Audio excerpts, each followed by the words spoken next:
ಬಂದು ಯಾಕೆ ಹಿಂಗ್ ಮಾಡ್ತಿದ್ದೀರಾ? ಅಭಿಮಾನಿಗಳ ಕಾಳಜಿ ನಮಗೂ ಅರ್ಥ ಆಗುತ್ತೆ. ನಾನು ಫಸ್ಟ್ ಸಿನಿಮಾ ಅಂಬರೀಶ್ ಅವ್ರ ಜೊತೆ ಮಾಡಿರೋದು. ನಾನು ಫಸ್ಟ್ ಸಿನಿಮಾ ಡೈರೆಕ್ಟ್ ಮಾಡಿದ್ದು ಅಂಬರೀಶ್ ಅವರು, ಸುದೀಪ್ ಸರ್ ಪ್ರೊಡ್ಯೂಸ್ ಮಾಡಿದ್ರು. ಸುದೀಪ್ ಸರ್ ಜೊತೆ ನಾನು ಒಂದು 10 ವರ್ಷ ಅಸೋಸಿಯೇಟ್ ಡೈರೆಕ್ಟರ್ ಆಗಿ, ಅಸಿಸ್ಟೆಂಟ್ ಡೈರೆಕ್ಟರ್ ಆಗಿ ಕೆಲಸ ಮಾಡಿದ್ದೀನಿ. ಇಲ್ಲಿರುವ ಪ್ರತಿ ಮೀಡಿಯಾದವರು, ಪ್ರತಿ ಮಾಧ್ಯಮ ಮಿತ್ರರು, ಪ್ರತಿ ಟೆಕ್ನಿಷಿಯನ್ಸ್ ಯಾರಿದ್ದಾರೆ ನನಗೆ 1 to 1 ಪರಿಚಯ ಇದ್ದಾರೆ. ನೀವೆಲ್ಲರೂ ನನ್ನ ಸಹಾಯಕ ನಿರ್ದೇಶಕನಿಂದ ನಿರ್ದೇಶಕನಾಗುವವರೆಗೂ, ಅಂಬಿನಿಂಗ್ ವಯಸ್ಸಾಯ್ತು ಮಾಡೋವರೆಗೂ ನನ್ನ ನೋಡಿದ್ದೀರಾ. ಆದ್ರೆ ಈ ತರದ ಘಟನೆ ನಾನು ಎಲ್ಲೂ ನೋಡಿಲ್ಲ. ಹಾಗಾಗಿ ನನಗೂ ಒಂದು ಹೊಸ ಅನುಭವ ಇದು. ಅಭಿ ಒಂದ್ ನಿಮಿಷ ಯಾಕಪ್ಪ ನಿಮ್ದೇನಿದ್ರೆ ಆಮೇಲೆ ಮಾತಾಡ್ತೀನಿ.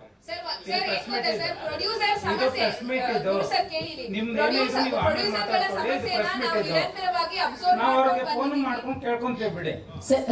ಒಂದ್ ನಿಮಿಷ ನೀವು ಬೇರೆ ಕಡೆ ಮಾತಾಡ್ಕೊಳ್ಳಿ. ಇದು ಪ್ರೆಸ್ ಮೀಟ್ ಕರೆದಿರೋ, ಪ್ರೆಸ್ ಮೀಟ್ ಅಷ್ಟೇ ಮಾತಾಡಿ. ನಿಮ್ದು ಪ್ರಜ್ವಲ್ದ ಏನಿದ್ರು ನೀವು ಹೊರಗಡೆ ಮಾತಾಡ್ಕೊಳ್ಳಿ. ಇದು ಪ್ರೆಸ್ ಮೀಟ್, ಇದು ಮೀಡಿಯಾ ಕರೆದಿದ್ದಾರೆ, ಮೀಡಿಯಾ ಅಷ್ಟೇ ಮಾತಾಡ್ಬೇಕು.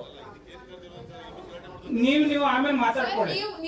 11 ಗಂಟೆ ಮೇಲೆ ಕೊಟ್ಟಿರೋದು ಮೀಡಿಯಾಕ್ಕೆ, ನಿಮ್ಗೆ 10 ಗಂಟೆ ಮುಂಚೆ ಇತ್ತು, ನೀವು ಮಾತಾಡ್ಕೊಳ್ಳಿ. ಕೂಡ ಒಂಥರ ಹೆಂಗಿತ್ತು ಅಂದ್ರೆ ರೌಡಿಗಳು ಅಟ್ಯಾಕ್ ಮಾಡ್ದಂಗೆ ಇತ್ತು ಸರ್. ಆಸ್ ಎ ಜರ್ನಲಿಸ್ಟ್ ಆಗಿ ಹೇಳ್ತೀನಿ, ದಯವಿಟ್ಟು ಹಂಗ್ ಮಾಡಿ.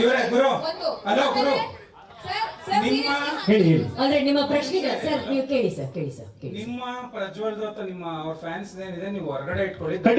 ಮೀಡಿಯಾ ಪ್ಲಾಟ್ಫಾರ್ಮ್ ಇದು, ಮೀಡಿಯಾಕ್ಕಂತ ಸ್ಪೇಸ್ ಕೊಟ್ಟಿದ್ದೀರಾ. 11 ಗಂಟೆ ಮೇಲೆ ಅನ್ನೋದು ಮೀಡಿಯಾ ಕೊಟ್ಟಿದ್ದೀರಾ ಟೈಮು.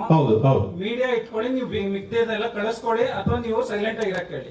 ಇಲ್ಲ ಹೇಳಲ್ಲ ಅವ್ರು ಹೇಳಲ್ಲ. ಆಮೇಲೆ ಅವರೆಲ್ಲ ಬಿಡಿ, ನಿಮ್ದು ಅವ್ರದ್ದು ಏನಾರು ಆಮೇಲೆ ಮಾತಾಡ್ಕೊಳ್ಳಿ. ಈಗ ಮೀಡಿಯಾ ಸ್ಪೇಸ್, ಮೀಡಿಯಾ ಜೊತೆ ಕಾಂಟ್ಯಾಕ್ಟ್ ಮಾಡಿ. ಓಕೆ, ಈಗ ಓಕೆ ನಡೀರಿ.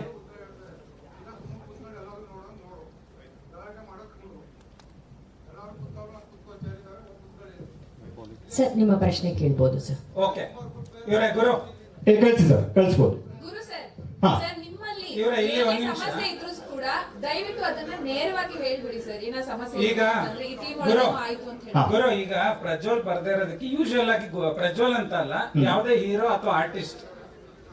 ಹಾ, ಓಕೆ.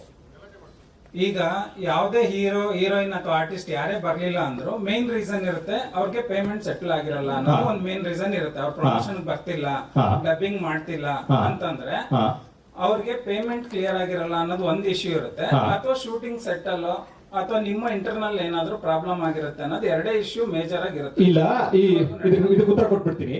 ಪೇಮೆಂಟ್ ಸೆಟಲ್ ಆಗಿಲ್ಲ ಅನ್ನೋ ಇಶ್ಯೂ ಇದೆ. ಪ್ರಜ್ವಲ್ ಅವ್ರಿಗೆ 1,25,00,000 ಮಾತಾಡಿದ್ವಿ, 1 crore ಕೊಟ್ಟಿದೀವಿ. ಇನ್ನು 25 lakhs ಬ್ಯಾಲೆನ್ಸ್ ಇದೆ. ಅದನ್ನ ಕೊಡ್ತೀವಿ ಅಂತ ಮಾತಾಡ್ಕೊಂಡಿದೀವಿ. ಅವರು ಸರಿ ಅಂತ ಒಪ್ಕೊಂಡಿದ್ದಾರೆ.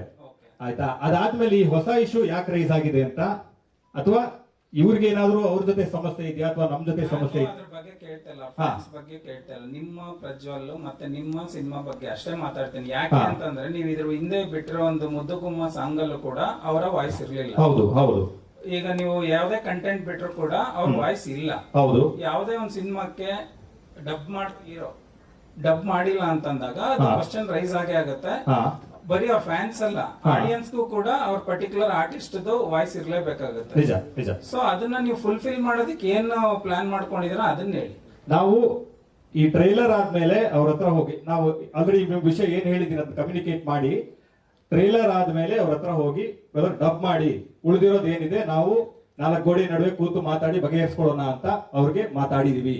ಇದು ಕಮ್ಯುನಿಕೇಟ್ ಆಗಿದೆ. ಆದ್ರೆ ಅದಾದ್ಮೇಲೆ ಅವ್ರ ಕಡೆಯಿಂದ ಯಾವುದೇ ಉತ್ತರ ಬರಲಿಲ್ಲ. ಈಗ ಇನ್ನೊಂದು ಹಿಂದೆ ಓಡಾಡ್ತಾ ಇರೋ ವಿಷಯ ಏನಂತ, ರಾಜ್ ಬಿ ಶೆಟ್ರು ಒಂದು